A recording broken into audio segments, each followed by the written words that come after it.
un parco che sta facendo discutere perché?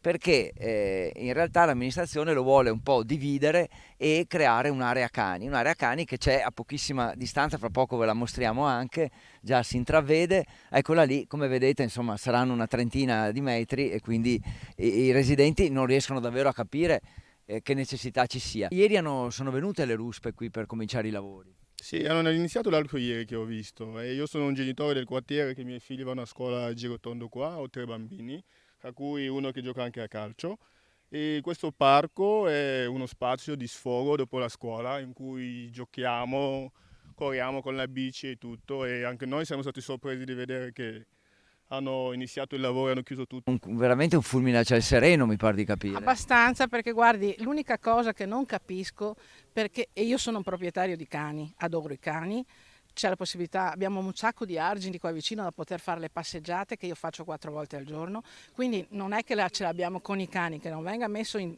campo sta storia.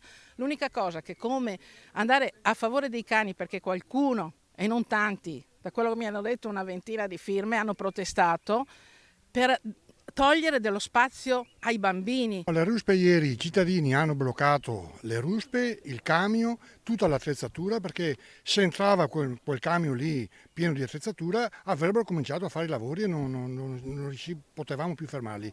Nelle firme che sono state raccolte ieri dalle mamme ci sono anche tantissimi proprietari di animali, anche persone anziane e meno anziane che hanno gli animali e non hanno No, assolutamente... ma l'avete detto che non avete nulla Non contro è, questo. non è questo. Grazie, grazie davvero della vostra testimonianza.